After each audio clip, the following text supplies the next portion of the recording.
दोस्तों, कहानी शुरू होती है। पूरी दुनिया तबाह हो चुकी थी। एक भी देश सुरक्षित नहीं बचा था। परमाणु युद्ध ने सब कुछ नष्ट कर दिया था। अब इस नए संसार में सिर्फ 3 इंसान बचे थे। एक लड़की जिसका नाम था मीरा और 2 लड़के, विंस और मेसन। तीनों किसी अनजानी वीरान जगह पर बेहोश पड़े थे। सबसे पहले मीरा को होश आया। आंखें खुलते ही वह डर गई। चारों तरफ सन्नाटा और तबाही का मंजर था। उसे बस इतना याद था कि वो एक पार्टी में गई थी, लेकिन अब यहाँ कैसे पहुंची इसका कोई जवाब उसके पास नहीं था। वो थोड़ा संभल कर इधर उधर देखने लगी, तभी उसे कुछ दूरी पर विंस नजर आया। वह तुरंत उसके पास पहुंची। कुछ देर में विंस को भी होश आ गया। दोनों हैरान थे, पर साथ देखकर थोड़ी राहत महसूस हुई। दरअसल मीरा और विंस भाई बहन थे। अब उन्हें तीसरे शख्स का ख्याल आया, मेसन, जो थोड़ी दूरी पर बेहोश पड़ा था। उसे भी होश आ गया और तीनों को ये समझते देर नहीं लगी कि पूरी दुनिया खत्म हो चुकी है और अब वे ही 3 इंसान बचे हैं। थोड़ी देर बाद वे साथ चलने लगे ताकि कोई सुरक्षित और रहने योग्य जगह मिल सके। भूख और प्यास से परेशान होकर वे समुद्र तट तक पहुंचे। वहां उन्होंने पानी पिया, मछलियां पकड़ी और कुछ देर आराम किया। किनारे पर बहुत सारे केकड़े भी थे। मेसन को केकड़े पसंद थे, लेकिन मीरा और विंस ने पहले कभी नहीं खाए थे। जैसे ही मीरा वहां से हटने लगी, उसके पैर में एक केकड़े ने काट लिया।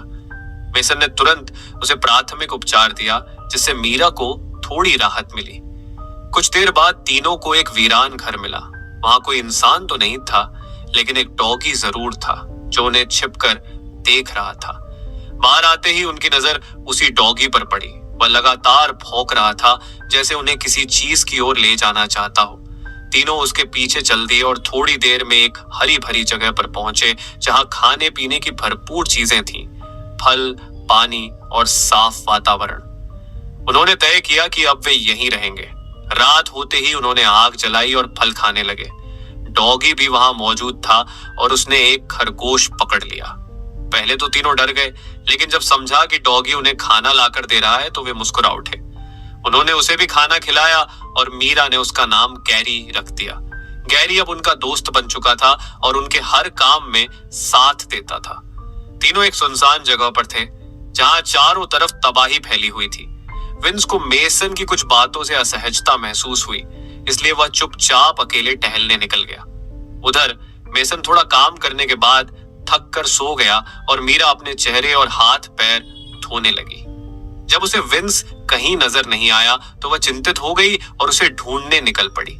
जल्द ही मीरा उसे पास के एक पेड़ के नीचे बैठा पाती है। विंस की आंखें नम थीं। वो कहता है कि उसे बहुत अकेलापन महसूस हो रहा है। मीरा उसकी बात समझती है और उसे भावनात्मक सहारा देती है। वह उसे दिलासा देती है कि अब वे तीनों साथ हैं और मिलकर इस नए संसार में एक नई शुरुआत कर सकते हैं। विंस के चेहरे पर मुस्कान लौट आती है।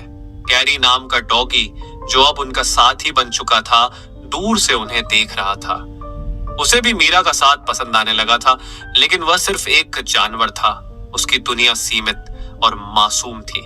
अगले दिन दोनों लड़के लकड़ी काट रहे थे ताकि वे एक छोटा सा घर बना सके। मीरा गैरी के साथ इधर उधर घूम रही थी। तभी मीरा को कुछ फल मिलते हैं और वह उन्हें खाने लगती है, जबकि गैरी एक खरगोश पकड़ लाता है। वह चाह रहा था कि वह भी सबकी मदद कर सके। अब सभी एक साथ बैठकर खाना खाते हैं। गैरी को भी मांस मिल जाता है और मीरा उसका नाम पुकारते हुए मुस्कुराती है। समय बीतता गया, कपड़े फटने लगे, संसाधन सीमित हो गए, लेकिन फिर भी वे सभी मिलकर जिंदगी को आगे बढ़ा रहे थे। तीनों अब इस नए माहौल के अभ्यस्त हो चुके थे। लड़के जंगल से शिकार लाते और मीरा भोजन पकाती। एक रात विंस एक हिरण का शिकार कर लाता है। सभी बहुत खुश होते हैं, लेकिन जब गैरी अपने हिस्से का मांस मांगता है तो लड़के उसे नजरअंदाज कर देते हैं। मीरा को यह अच्छा नहीं लगता, लेकिन वह चुप रह जाती है। अगले दिन मीरा नदी में नहा रही थी। गैरी दूर से उसे देख रहा था। फिर मीरा जब घर लौटती है तो वहां कोई नहीं होता। गैरी अचानक अजीब हरकतें करने लगता है और मीरा डर जाती है, लेकिन जैसे ही वह डर से चिल्लाती है, गैरी खुद शांत हो जाता है। वह सिर्फ उसका ध्यान खींचना चाह रहा था। रात को दोनों लड़के वापस आते हैं और मीरा को शांत पाकर हैरान रह जाते हैं। लेकिन जब वे गैरी के पास जाते हैं तो वह अचानक रक्षात्मक व्यवहार करने लगता है। विंस और मेसन को शक होता है कि वह खतरा बन सकता है। मेसन गुस्से में गैरी पर हमला कर देता है, लेकिन गैरी पलटवार करता है और उसे घायल कर देता है। विंस किसी तरह गैरी को शांत करता है और मीरा को सुरक्षित जगह ले जाता है। कुछ समय बाद विंस को लगता है कि गैरी इंसानों के लिए खतरा बन चुका है। वह और मेसन मिलकर उसे काबू करने की कोशिश करते हैं, लेकिन गैरी की मौत हो जाती है। यह एक बेहद भावुक और दुखद क्षण होता है। मीरा यह सब देखकर टूट जाती है और वहां से दूर चली जाती है। अंत में मेसन और विंस दोनों मीरा के लिए लड़ पड़ते हैं, लेकिन संघर्ष में मेसन मारा जाता है। विंस अब अकेला है और वह मीरा से माफी मांगता है। धीरे धीरे मीरा उसे माफ कर देती है और दोनों मिलकर एक नई दुनिया बसाने का फैसला करते हैं। तो दोस्तों, कहानी कैसी लगी कमेंट करके जरूर बताइए।